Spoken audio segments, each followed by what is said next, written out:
on this special, very special episode of No-Win Scenario with Trevor and Don. Mark Lentry! Yeah, I appreciate everybody bringing me out of my cave to socialize with civilization. I appreciate what Star Trek did to me, and I'm doing really well. I mean, I feel great, and I know that what this time in my life was in Star Trek was special. If there was a nuclear holocaust, only cockroaches and extras would survive, and the extras would answer to the cockroach. I was doing one job, and along the way, I solved a 30-year-old murder. And Nimoy and I were in the makeup trailer, and he just rips his ears off and throws them in the garbage, and I go, oh, no, you didn't. And I take them out of the garbage. We got so much experience there that the fact that there's a stigma on someone doing that job that they shouldn't be looked at as an actor is kind of silly. I haven't listened to anything you've said in the last 20 seconds. Damn it, Trevor. Oh, God, I hate you so much. Well, it's you. We can cross off the reading. I watch almost everything, and the majority of it is terrible. What is this podcast about? My recorder keeps turning off. Damn it, Trevor. Hi, everyone, and welcome to this special bonus edition of No-Win Scenario podcast with Trevor and Don. I am Don. I am Trevor. He followed that lead really well. That was not rehearsed, everybody. That's a lie. We rehearsed that about 40 times. We don't have time to do a big intro because we just wanted to release this add-on episode because we had an awesome time with Todd. Great time. In our last episode, and he was able to round up some Deep Space Nine pals that he worked with, and we were able to have a little reunion. So let's listen in as Cathy Debono, Robin Morcelli, Mark Entry, and Todd Slayton have a Deep Space Nine reunion. Yep, stick with us. It's really entertaining. We are here together to discuss with Don and Trevor. Hi, everyone. There's Trevor. Everyone. Are you Don or are you Trevor? I'm Don. The bald one's Don. Hi, Don. Good to meet you. The handsome one's Don. Sorry, that's Trevor over there. I'm Trevor. Yeah, bald is in. The actual handsome one. Trevor and I, we're going to step back, let Todd run the show. Todd's got an agenda here. Oh, no. I don't have an agenda. Listen to this. It's like Todd in charge. You put Todd in charge? I can't do this. They let the criminals run the prison. Yeah. Lowe's knows you've got a job to do, and we help get it done. With the MyLowe's Pro Rewards program, eligible members save more with volume discounts on qualifying orders through a quote of $2,000 or more. Join for free today. Lowe's, we help, you save. Offer can't be combined with any other discount, contract, and/or special pricing. Exclusions, more terms, and restrictions apply. Details at lowes.com/terms. Subject to change. Hi, I'm Cathy Debono. I worked on Star Trek as Terry Farrell's, I did her minor stunts. I was her photo double. I was her stand-in. I also played Impella, the Dabo Girl. And there were several aliens that you might see me and the other stand-ins in as makeup in, as in Klingons. And I was a Vulcan baseball player. I was the Breen. We all got to do a lot of different things. Today, I moved on from Star Trek to have sort of a long and fun indie film acting career of my own. And also, at the same time, I was becoming a psychotherapist, which I now am. I'm in private practice. I specialize in treating trauma. I'm Robin Morcelli. I was a stand-in for 7 years on Star Trek Deep Space Nine. I did voiceovers on the last year for as Klingons and all the different background voices. And I remember being a Klingon pregnant, and I was like miserable because I had to pee like every 5 seconds. And that, Cathy and you guys, the outfit was not easy. No. I wonder what an actual Klingon would look like. What are their pregnancies like? How many do they last? What are their births like? They never talked about that, did they? I don't think so.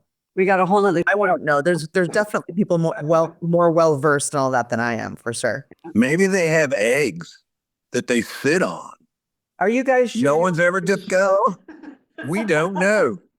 We don't know.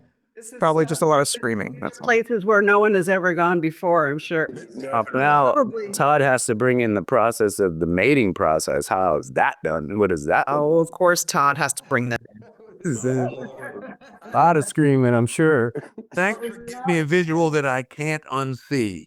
Hi, I'm Mark Lentry. I was Renee Aubergenois stand-in for 6.5 years. Left during the last half of this last season. Went to Magnificent Seven, which was a great show to work on. I got to ride horses every day on a Western set. It was great. The last acting thing I did was, I guess, back 2007, where I had a recurring role on a show called Wicked Wicked Games with Tatum O'Neal. And they let me write my own dialogue, provide my own wardrobe. And I figured I'm going out on top because it doesn't get any better than that. So I retired after that. And I got involved in the Star Trek conventions and the Comic Cons, building Star Trek Enterprises out of solid mahogany with remote control lighting, and sold those for like $1,500 a piece. Did that for a while. Then LA became too untenable to live in unless you're a millionaire. At my age, unless I'm living with the gal I'm in love with, I don't want roommates, So I left and moved to Tucson, and I feel like a fish out of water here because you see how I dress. This is me casual. This is my Hollywood casual. The casual here in Tucson, I think they dress this way for weddings. They wear dirty baseball hats, t-shirts, shorts, sandals, and socks. Like they escaped from the Alzheimer's ward at the retirement home. I'm going, anyway, that's what I'm dealing with here now in Tucson, going, I'm a fish out of water. What am I doing here? We talk about golden time, and that's 16 hours on set. And that means we got penalties for me and Kat, well, all of us who did makeup. We get there at 2 a.m. So 8 o'clock in the morning, we're supposed to be going to breakfast. Well, we can't do that because the crew's still setting up, the lighting, Jonathan's doing his stuff, KK, all those guys are working. So that's a meal penalty. And then there's another meal penalty and another one. So sometimes by the time lunch came around, I was in like 6 meal penalties. Then there was smoke on set. Then they would ask me to do something special with either one of the actors or a stunt guy, and that would be a bump. So, makeup was an extra $50. So at 16 hours, all that overtime, all those bumps, all those meal penalties went into our hourly wage. So at some points, we were making back 25 years ago, $200 and some an hour. As nobodies, as background, as, peons. Can't go anywhere. We want to know. That's why we walk real slow. We would have our flat rate. And then, at 8 hours, you go into overtime. At 16 hours, you go into golden time, which means every hour after 16, you get your whole daily rate per hour. And if we were in makeup and there was smoke on set and there were all these additional things that were another bump on top of it, that went on your base pay. So by 16 hours, every hour after that, you were making whatever your daily base pay was that day. But by 16, we'd gone through delirious, we'd gone through exhausted, gone through all the body aches and sleepiness and wishing we would wrap. And then you reach 16 and you're like, I'm here. No, 15 hours and a half. You're in the bathroom. And was it common to go over 16? Yeah. On Star Trek, yeah. I would say common, but it wasn't rare. Yeah. That's how I would say it. I would say weekly for me. a lot. Oh, it would happen quite a bit. Yeah. Here's a question because Because when they get you off the set, it's not over because when you have all the makeup pieces and all that, it takes like an hour and something to get all that off safely. You can't just rip that off your face. Yeah. So taking your costume off and hanging that up. So then they will that You're still in the clock. getting rest. Yeah, but. And we wouldn't let them rush that because it wasn't safe to take that stuff off like that. You had to use a little Q-tip and you actually makeup artists had to stay overtime too to take that off to help us. So they didn't mind. No, they didn't mind either. I would come out of the wings to do the Klingon episodes that they would have once a year where it was all based on Klingons. And I'll go, okay, I'll do it. And I remember you guys were talking about it on the one podcast you were on that I watched. And the long hours. You get there at 2 a.m. and they had a whole bunch of extras and stand-ins doing this. So you'd have maybe 4 makeup artists there, and it would take 3 hours. So they'd crank out by the time the crew showed up at 8 and we got there at 2, they could have maybe 8 Klingons ready. But at 5 o'clock, they brought in more makeup artists to crank out more to have us on the set. And I remember the one time I did it, and I said, I made more money than Jonathan West, who was the director for EIC. He said, you made more than I did this week. But I paid for it. It was literally 7 days of 21-hour days. Yep, I was with you, brother. Because they were like 15, 16 hours, and then 3 hours to get out. And after the first night, like an idiot, I got out of makeup, took 3 hours, and it was 11 o'clock at night, and they said, you got to be back here at 2 in the morning. I'm going, oh, my God. So the next night, I just said, is it okay with Westmore and everybody else? I keep my makeup on, and I would sleep in wardrobe. I wouldn't even go home. I'd fall asleep on a pile of dirty Star Trek uniforms. Did you really do that? Yeah, he did. Crash and have the makeup on and it saved the makeup artist time in the morning from having to do 3 hours off. Did you really do that? Did you sleep in the outfit? So I took that off. I got down to the t-shirt and, but I had the head and the wig and everything, and all they had to do was touch me up the next morning to make sure nothing came. Brilliant, Mark.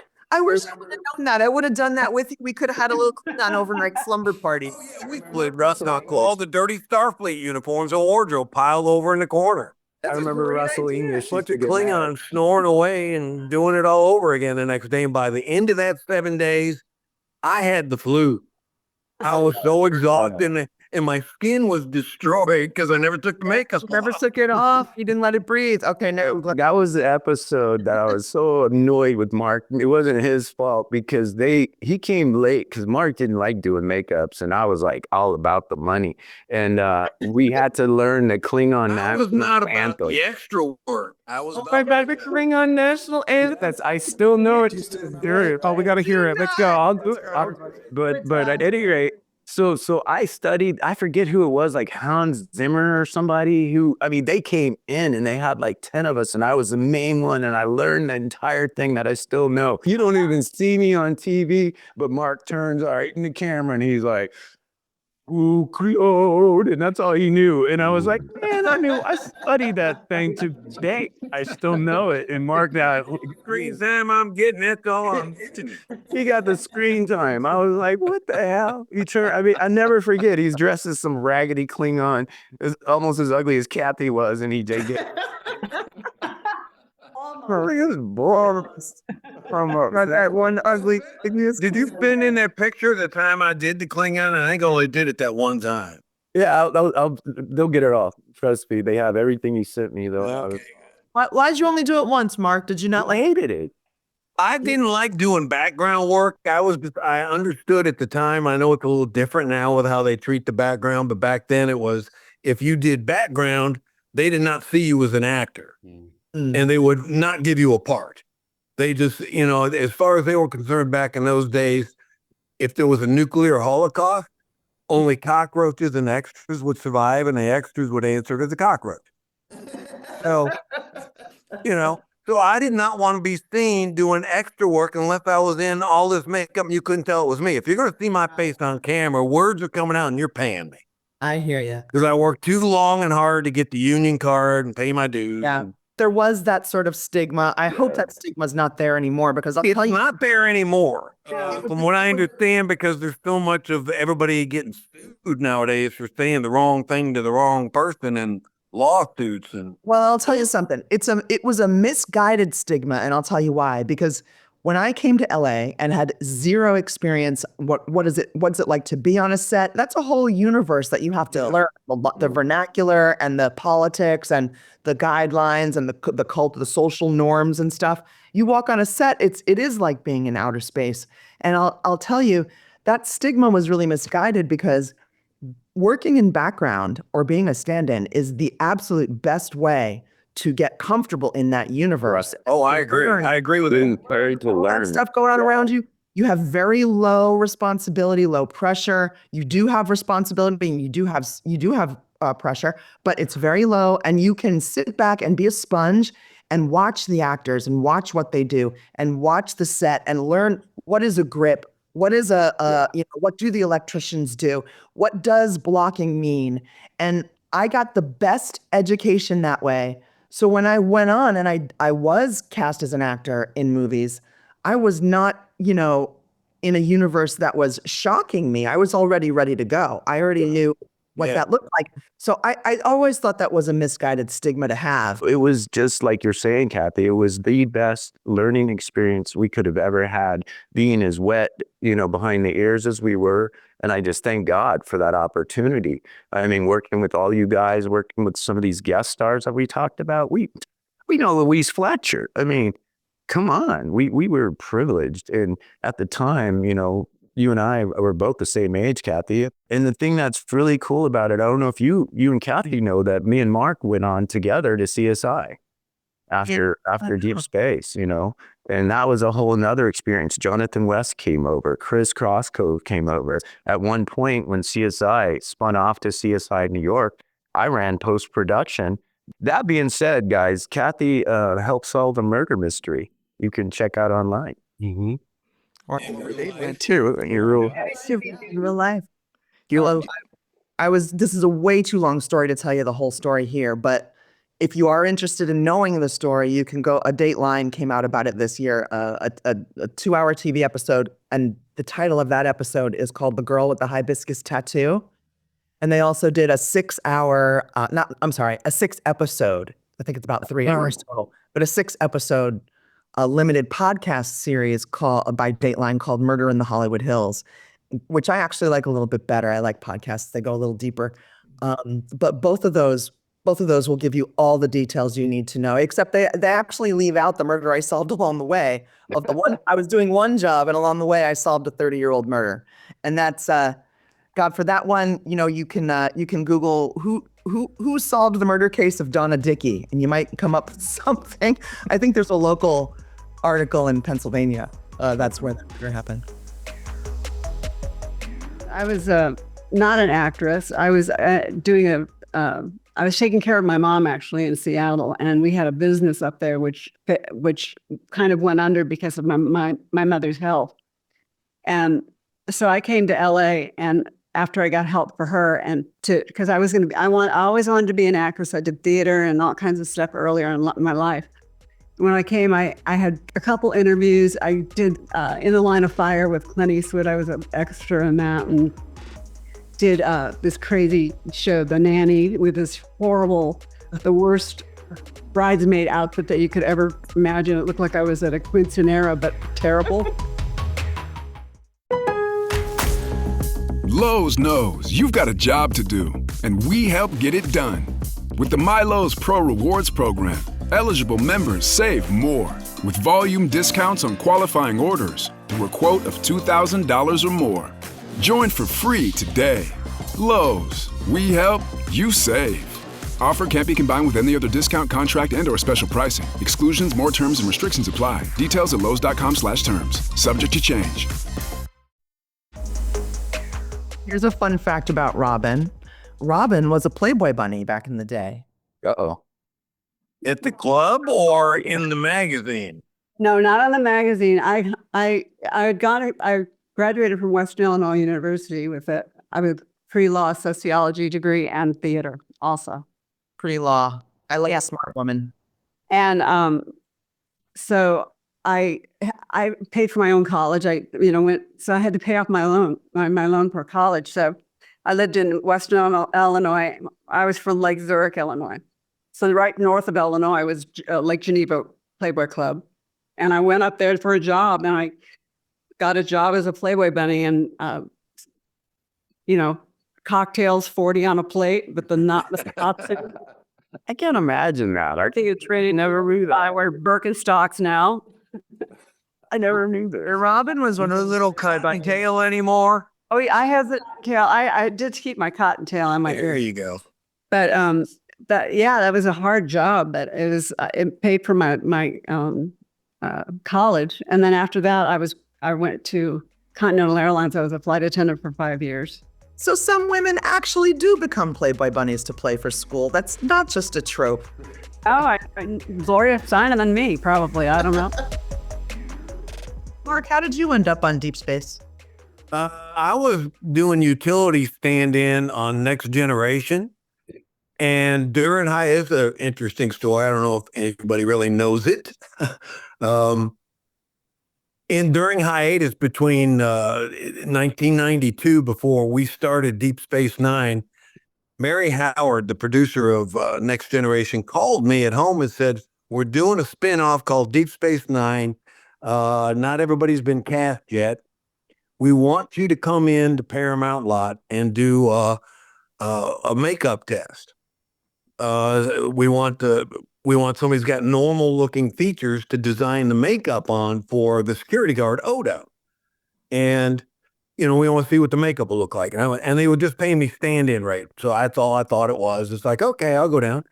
And they had me sitting in the makeup chair. They put the seaweed all over my head and I had to breathe through straws. And I'm kind of claustrophobic, fast breathing, not movement, but breathing. To breathe through two tiny straws and stay that way for about an hour until the stuff hardened. And while I'm sitting there, the makeup artist was telling me, he says, yeah, just about everybody on the show's been cast except for the security guard. There's two people up for it. One is Renee Auberjonois, and I don't know who the other one is. Meanwhile, I'm sitting in the chair and they're designing his makeup on me. Nobody's saying anything to me, and I'm getting paid extra stand-in rate. What do I know? So they took the seaweed off. They did a plaster Paris cast. Yeah. Sent the pictures to you for that. Then they designed the makeup, and then there's two pictures I think I sent you, Todd, of where my hairline's all the way back here with the first rendition of Odo's face on me, and it didn't end up looking that way, but that was their first rendition.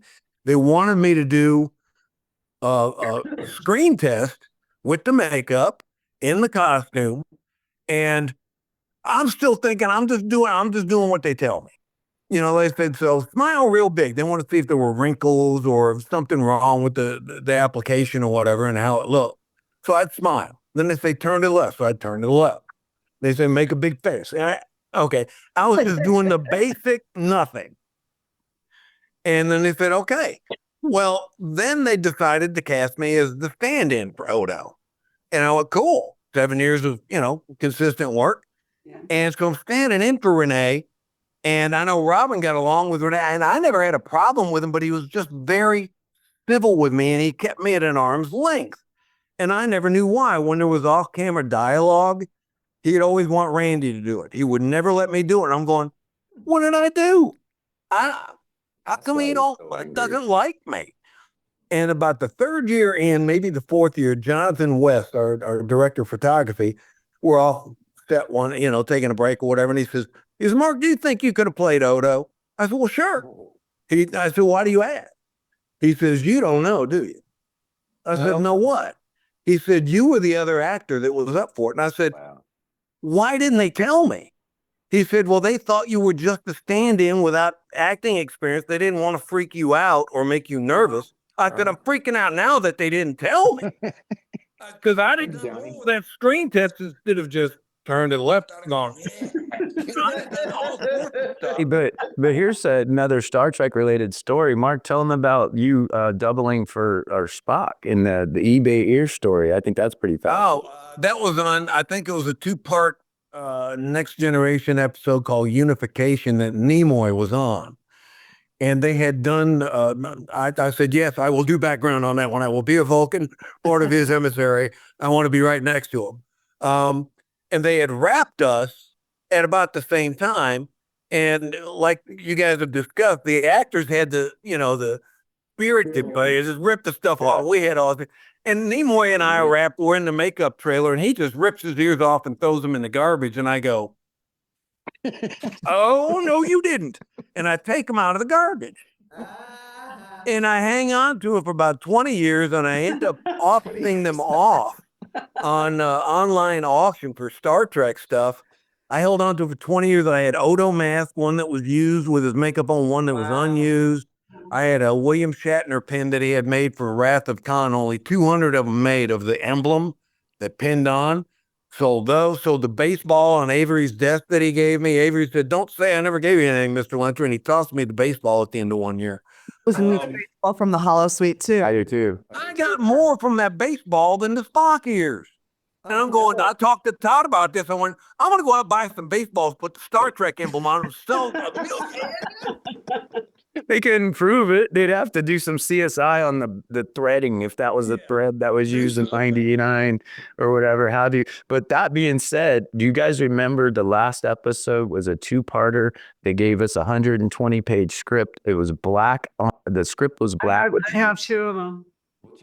Not at the end of you remember, not skip them like Robin. I was gone with Terry. Yeah. Oh, yeah. That we'll talk about that. Last year, as the Dabo Girl a few times. That was But great. Once Terry was gone, I was gone, which was a sad day for me. But I come see you guys on filming night. Remember, I'd sneak back, Becker. hang out. Yeah, I'm Becker. But that script, I got those Sharpies. One was gold, one was silver. And like I said, everybody showed up. Like all the producers who we only knew in name, they all came. And I didn't care. I walked right up to Rick Berman, Michael Pillar, Ira, and I had all the what I considered the quote unquote good guys, including the producer, sign my script in the gold Sharpie. It's those highlighter Sharpies. Then I had like Mark Alimo and Louise and everybody else sign in silver. Front, back, inside, wherever. I think I was right with you. But Dave, well, if you still got it, you're sitting on the gold mine. Dave Levinson sold that on eBay before he even got on eBay. And you want to know how much he sold it for? $3,500. Wow. I got $900 for 25 years ago. The other thing was a Tribble. I sold a Tribble for $750, and it was hilarious. The guy said, "Well, can I get a certificate of authenticity?" I said, "I am the certificate." So he went and IMDb'd me, and then I just had to print out a certificate of authentication, and he paid me $750. I have a few tribbles. Well, as you sit down money, homie. I used to do extras, like little, I think I said maybe in another podcast with you guys, I used to do extra stuff for the production, like, one time I had the Dalai Lama's group of guys there, and I had to give a tour for them. And there's a pic, I think I sent Wow. picture. I remember, yeah. I'm standing there with the blessed scarf, and we did tours with them. And then I also did a lot of Make-A-Wish Foundation tours with kids and brought them to the actors and stuff like that. And so anyway, they used to give me some, different stuff from the office, books and stuff like that. And they gave me this huge book that's all about Star Trek, and I have everybody's signature in it. And I don't know what, I don't think there's anything other than like that anywhere that's signed. No, it's one of a kind. I'll show you sometime. It's pretty interesting looking. But, to wrap up the Renee story, it all made sense once Jonathan told me I was up for the part as to why Renee kept me at a hand. He knew I was the other actor up for it. Now I'm his stand-in and photo double. And I don't know if maybe his, actors are sometimes insecure. I don't know if this is the case, but he's like, if I screw up, he's there to replace me. I don't want him around me. So I don't know. That makes sense to me. Otherwise, I don't know why that was the case. Yeah, when somebody's getting cast, they're not too secure. But after he got cast and they had the cast, it was pretty solid. Yeah. I could see how that could happen. Yeah. He wasn't ever bad. We talked a lot, but we never joked and it got close like you and he did. It was always like arm's distance. I'm going, I don't know, is this a French thing? They're French, a little elitist. They don't talk to anybody. I don't know. He warmed up a lot as the years went by, but I just got along with him. I did a lot of lines and stuff with him because I just happened to be there because I was all of the people that he did his scenes with, like Salome and Louise. I stood in for them. So when they had to get them out of makeup to get them in the next day, I spent some time with Renee doing lines, and he, was comfortable with me, I guess. Yeah. That's just another thing why that stigma of not hiring extras or stand-ins as actors is ridiculous. We get so much experience. They're a great choice for producers listening out there, mine your extras because we are there paying, I was one of the, we are there paying attention. We are there getting practice like that, like Star Trek. Well, you show up on the set, you show up on the set and you know what you're doing. I mean, and when we read off-camera lines, we were acting for those actors. I don't know about you guys, we weren't just spitting out words back to them. We were giving them something to work with.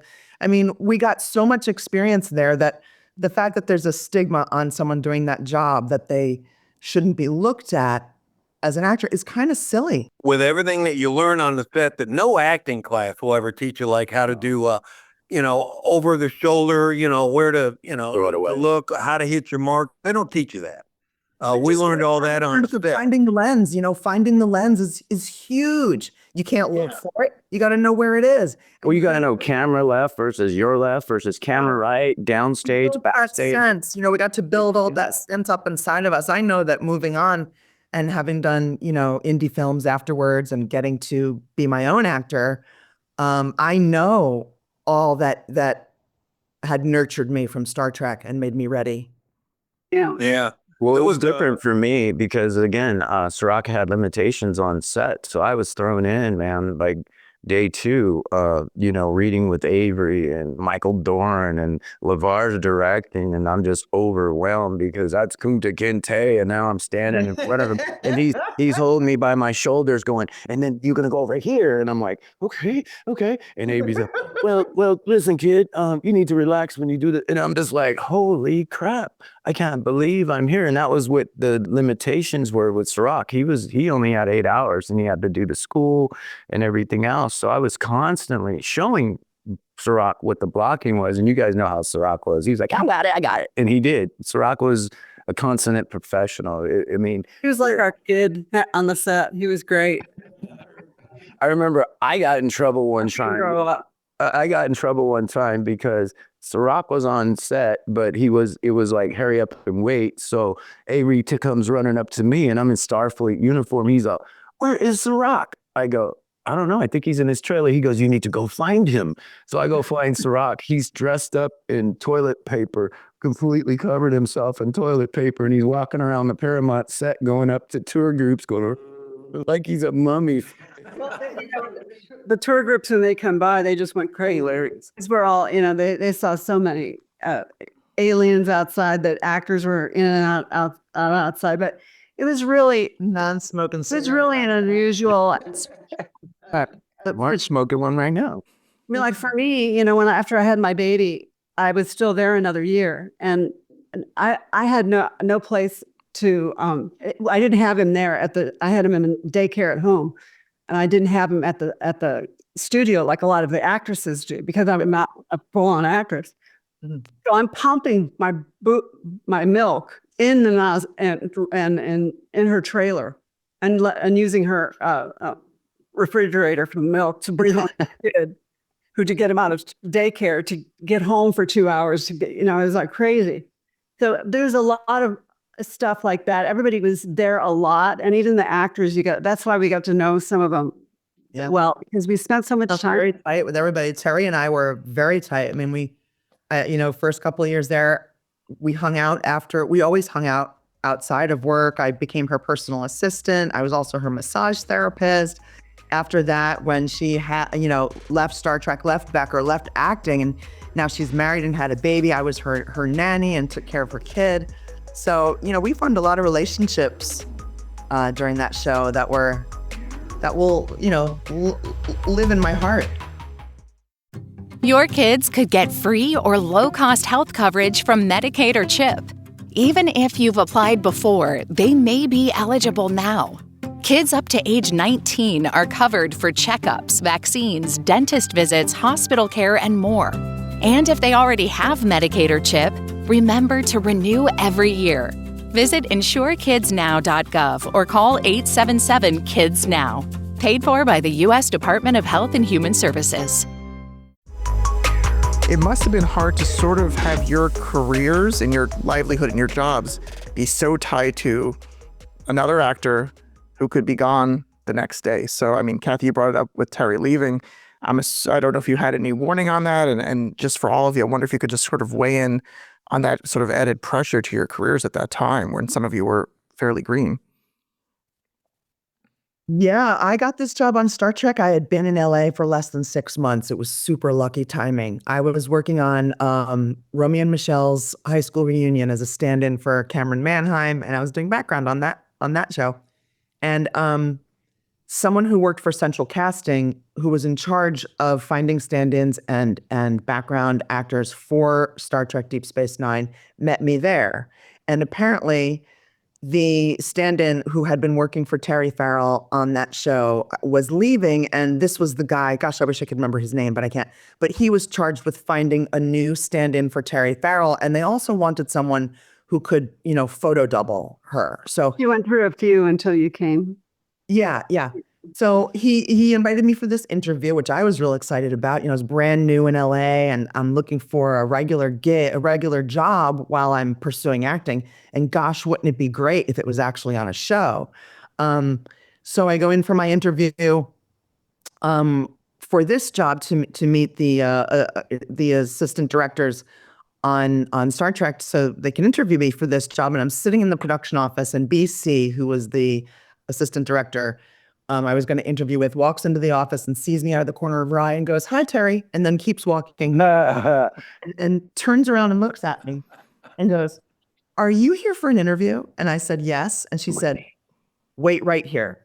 And I was like, I got this job. So I do remember your question. So the reason that was so wonderful at that time in my life is because this was now going to be a steady paycheck. What they did on Star Trek, which I've never heard of since, is stand-ins were paid every day, 5 days a week, whether they needed us that day or not. Really? They wanted us to be available to the show. They started that before you came because they wanted the same people to show up every day to be comfortable with the actors, and they knew what they were doing, and they knew how to wear their costumes. And Yes. So this was wonderful. It was going to, change my life. It was going to be regular income. It was going to be health insurance. It was going to be a lot of fun on set, which it was, and playing different characters. And so when you ask that question of what was the pressure or the stress like of your character or your job, rather, being dependent on someone else, how someone else's career is going to go. When I heard that last season that I was there, that Terry was on the show, that she was considering, these were conversations happening at much higher levels between her and the producers. And I did not pick her brain nor ask her for the details, but I knew that it was a 50-50. Maybe she's coming back, maybe she's not. And I knew that I was going to lose this wonderful situation that I had. And just to answer your question, the best way to describe it is it sucked. It was the suckiest feeling ever because I loved these people. I loved this job. I knew that the show probably wasn't going to go for that many more seasons, and I just wanted to ride it out. But it did happen that Terry did not renew her contract for that last season, and she moved on to a new show, and she did invite me to be her stand-in on that show, which I did. It was Becker, sitcom, absolutely completely different show, genre, format, the way we produce it, everything about it was different. It was live. That was a multicam, right? That was a multicam sitcom shot in front of a live audience. Yeah. the crazy thing is that if you would have said, "I'm not going to go," and you would have asked them if you could stay and stayed. on Star Trek, they probably would have let you. I didn't even think to ask if I could stay. I thought, No, that's what I'm saying. Yeah, why not though? Why not? Why at that time was that something that was the thought that was so out there? I guess because I was so photo doubly for Terry. Like I did a lot of photo doubly stuff. I felt like that was primarily why they hired me, is because I looked so much like Terry and they could get away with a lot from the back. They could shoot 3/4 of my face. So often it was me and you wouldn't know the difference. I guess I felt that was my primary job there. They did have me back though for Impella, that tall Dabo Girl in the red lace. That was me. And she was around a lot. So I did get to come back and play on set that last season. And in fact, they did give Impella her, speaking lines that last season. So after playing that character and just sort of being draped over Quark for a couple of years, I actually got to talk in that last season. Yeah. So that was nice. That was nice. But I'll tell you something. If Star Trek Deep Space Nine was still filming today, and all the actors were still there, and we were all still standing in for them. I might still be working on that show because they did us so well, and we got to do something different every single day, and that's what I loved about it. What's crazy about that is, if you think about it, today is Rock is 42 years old.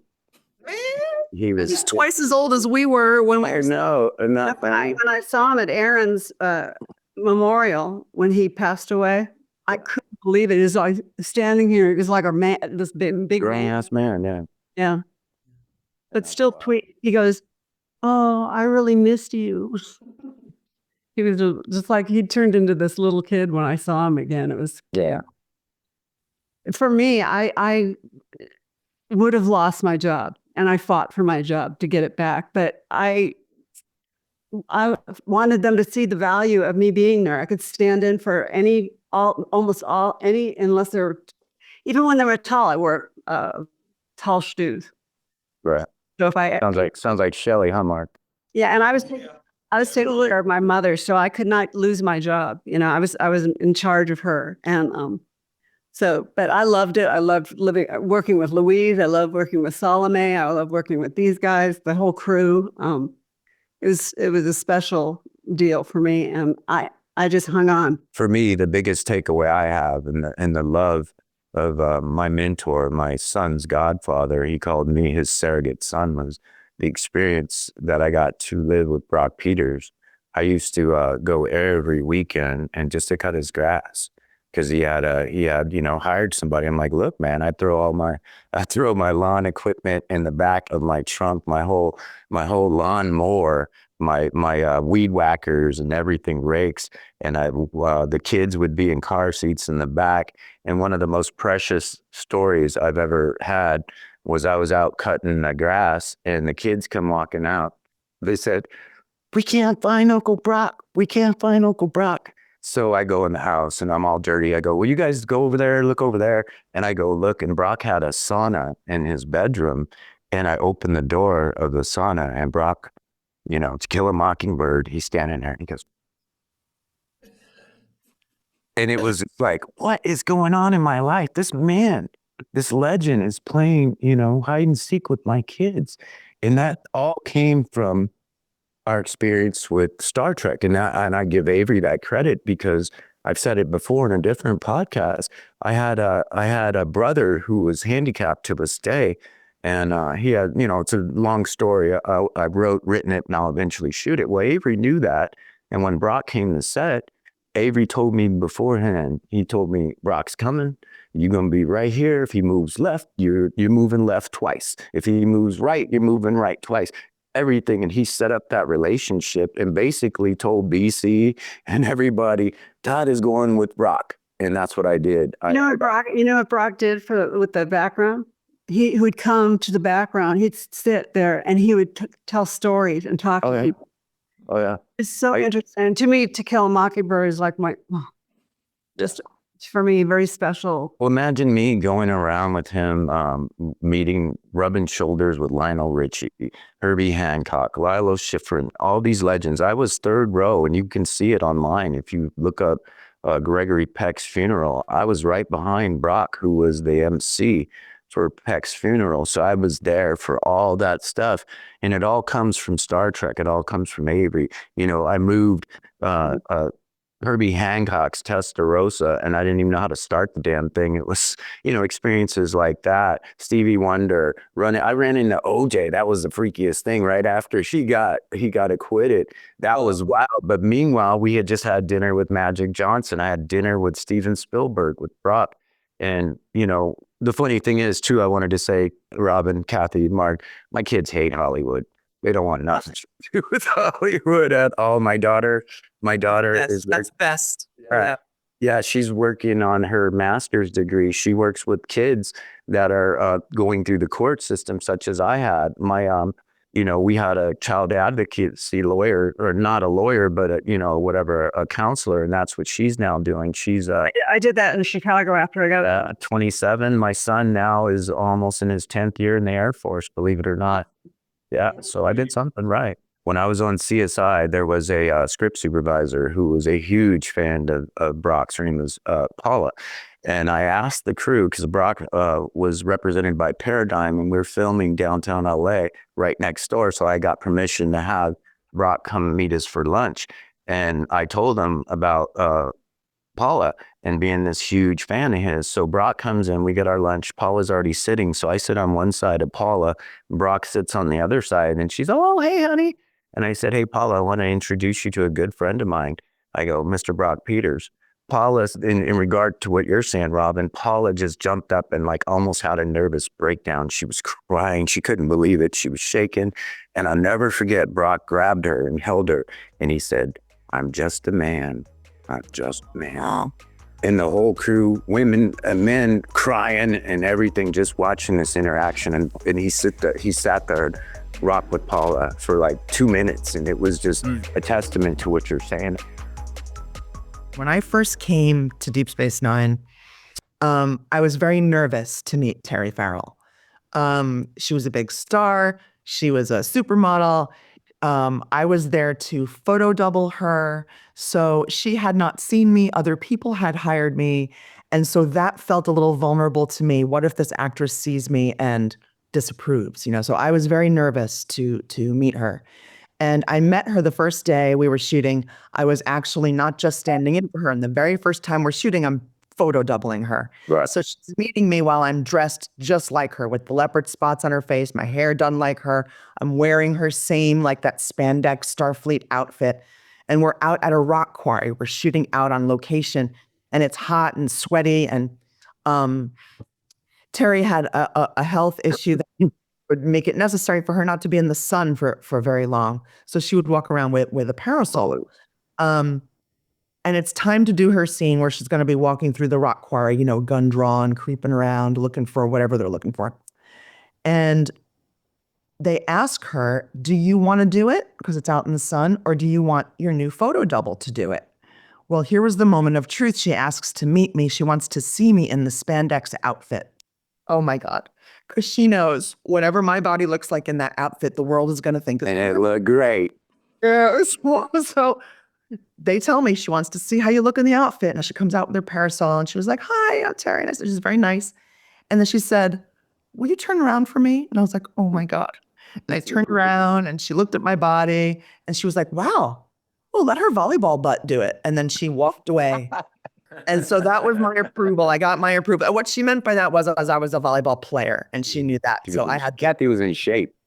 I was in shape, yeah.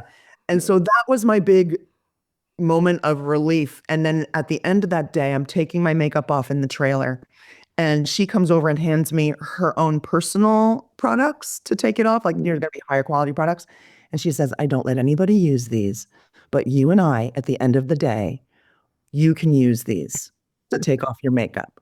I'm only going to share them with you. So she was bonding with me and making that and she put me at so much ease. And then from then on, we just became pals, and I became like her right-hand man. And so when you ask that question of what's meaningful, I think the way that I was received on set, and it was could have been a vulnerable moment, and it turned out to be Wonderful.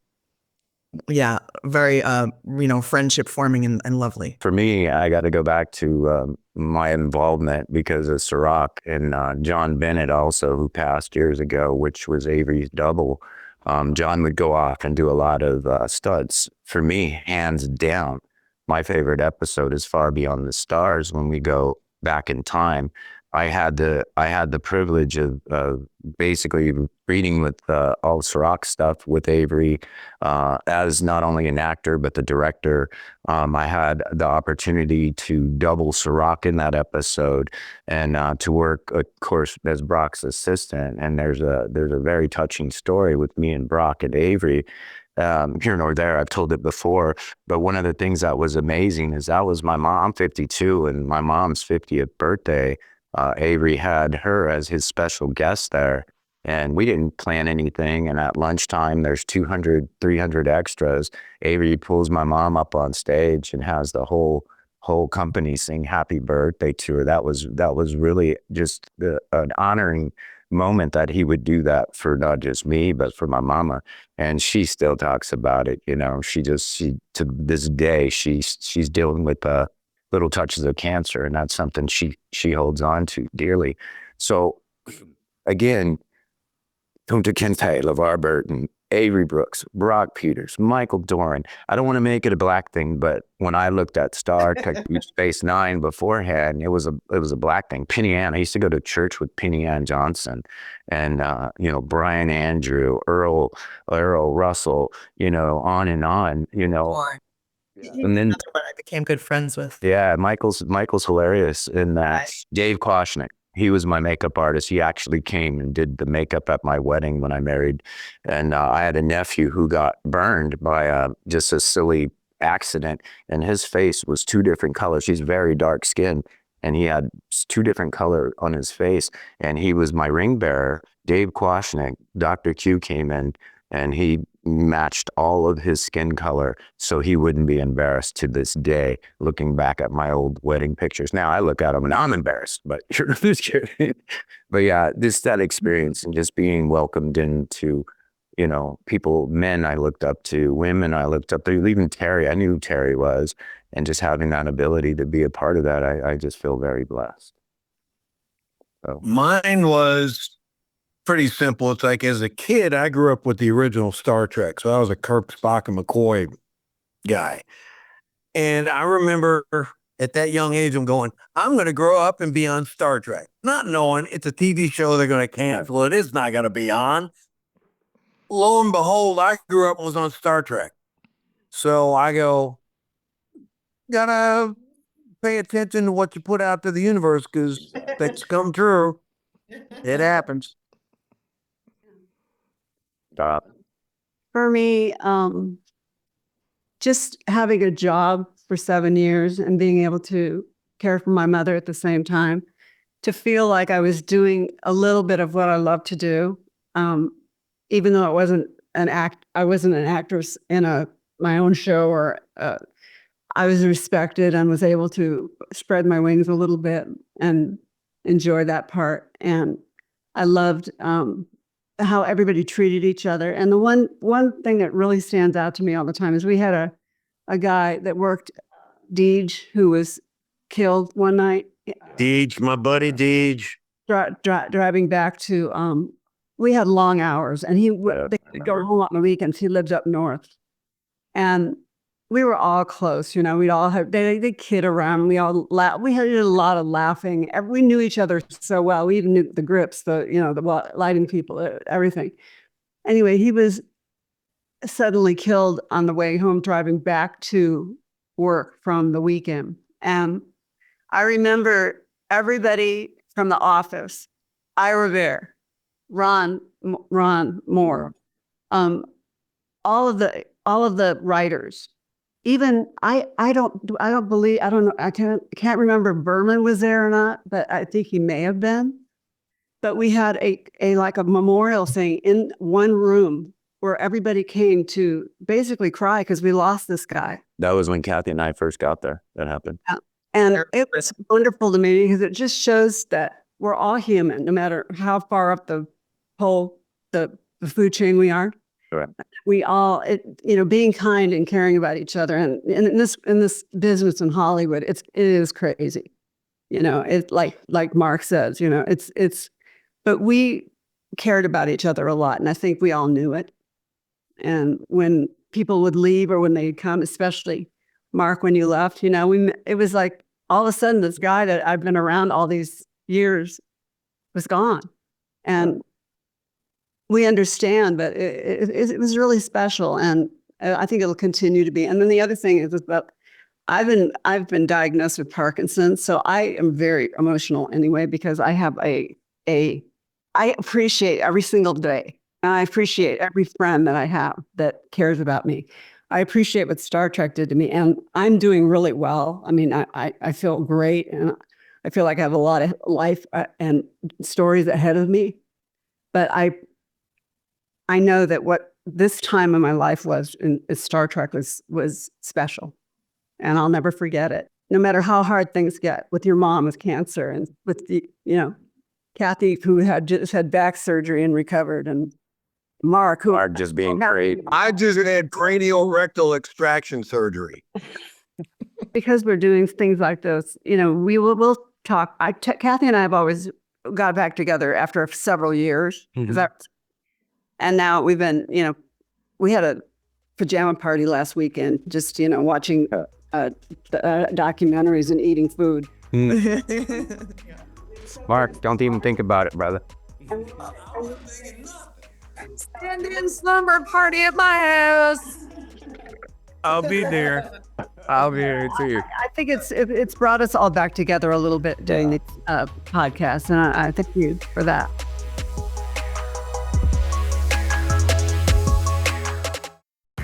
This is the story of the one. As a custodial supervisor at a high school, he knows that during cold and flu season, germs spread fast. It's why he partners with Grainger to stay fully stocked on the products and supplies he needs, from tissues to disinfectants to floor scrubbers. All so that he can help students, staff, and teachers stay healthy and focused. Call 1-800-GRAINGER, click Grainger.com, or just stop by. Grainger, for the ones who get it done. This is the story of the one. As a maintenance supervisor at a manufacturing facility, he knows keeping the line up and running is a top priority. That's why he chooses Grainger. Because when a drive belt gets damaged, Grainger makes it easy to find the exact specs for the replacement product he needs. And next day delivery helps ensure he'll have everything in place and running like clockwork. Call 1-800-GRAINGER, click Grainger.com, or just stop by. Grainger, for the ones who get it done. All right, welcome back, Trevor. I was very concerned about that many podcast guests at one time, but we did it. They did it. It was great to listen to. I was surprised and how emotional it got there at the end. But thank you to all of them for joining us. Yes, thanks to all of them for joining us. That was really great. When you first told me we were going to have 4 guests on at once, I just logistically, I just didn't know how that would work. But then we talked about just standing back and just letting them go. And that was the right approach. It was just great just to sit there and listen. They had so many great stories. Hold on. This is Don's tangent. I've never gotten so much hate mail from Trevor before as when I said not 1, not 2, but 3, but 4 special guests. Yeah, he's not lying. I was like, this is ridiculous. What are you doing?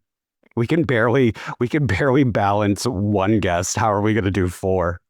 But I feel like we've broken Deep Space Nine news 2 episodes in a row. 30 years later. How does that make you feel as a new fan of Deep Space Nine? I got to tell you, we've had serious conversations about DS9. I'm not going to watch the entire series, but Don's given me a list of key episodes, and I've been going through them, and I'm a fan. I've been really enjoying it, especially the performances. Performances with the cast pretty much across the board. Pretty amazing stuff. And the episodes you've been having me watch too, strong writing, a lot of great writing on that. Did those names, a lot of those, was there a writer's room, or did they have individual? It's a writer's room. Yeah. You've seen, let's see, the pilot, you've seen Far Beyond the Stars, which we talked about last episode. Do you watch The Visitor? Or not yet? You've watched Visitor or Duet? Oh, so you've watched Duet? I watched Duet. I got to start watching The Visitor. Absolutely. Yep.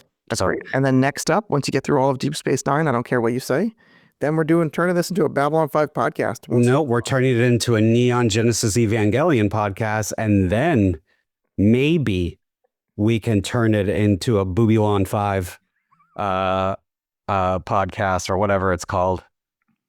Well, that's a fight for another day. Babel and Babylon 5. Oh my goodness, child. Podcast. No one is here to listen to us bicker. In fact, actually, that's incorrect. Everyone is here to, well, my children listen to this to hear us bigger. So, hello, children, please go to bed.